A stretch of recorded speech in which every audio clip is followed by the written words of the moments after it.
রংপুরে বরাবরের মতো শুরু হয়ে গিয়েছে বিশ্বকাপের আমেজ। প্রিয় দল আর্জেন্টিনাকে সমর্থন আর খেলোয়াড়দের উৎসাহ দিতে ব্যতিক্রমী শোভাযাত্রায় মেতেছেন হাজারো সমর্থক। আকাশে সাদা জার্সি, বিশাল পতাকা আর মোটরসাইকেল শোভাযাত্রায় মুখর হয়ে ওঠে পুরো নগরী।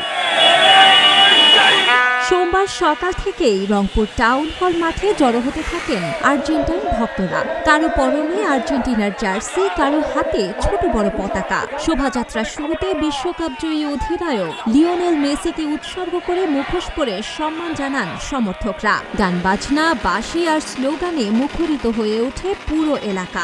আমরা আগেই বলেছিলাম যে আর্জেন্টিনা ফ্যান্স ক্লাব রংপুর সবসময় কিছু ব্যতিক্রমী আয়োজন করে। তারই ধারাবাহিকতায় আজকেও আমরা সেরকম কিছু চমকপ্রদ আয়োজন রেখেছি এবং আমরা আশাবাদী যে আর্জেন্টিনা আবারও চ্যাম্পিয়ন হবে ইনশাআল্লাহ। টাউন হল মাঠ থেকে শুরু হওয়া শোভাযাত্রাটি নগরের গুরুত্বপূর্ণ সড়ক প্রদক্ষিণ করে আবার একই স্থানে গিয়ে শেষ হয়। নারী, পুরুষ, তরুণ থেকে প্রবীণ সব বয়সী সমর্থকদের উপস্থিতিতে উৎসবের রূপ নেয় আয়োজনটি। শোভাযাত্রার সঙ্গে ছিল আর্জেন্টিনার রঙে সাজানো মোটরসাইকেল ও ছোট গাড়ির বহর।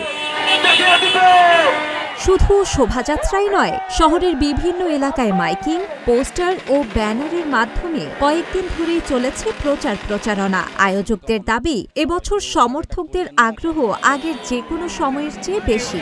এবার আর্জেন্টিনাই কাপ নেবে, কারণ আর্জেন্টিনা অনেক ভালো খেলে আর সুশৃঙ্খলভাবে খেলে। ব্রাজিলের সমর্থকরা বুঝতে পারছে যে হলুদ মানেই 7টা গোল। ব্রাজিলরা দুধ দিয়ে গোসল করে আর্জেন্টিনায় আসতেছে, এটা তো আমাদের জন্য অনেক ভালো এবং হয়তো তারা খেলাটা বুঝতে পারছে।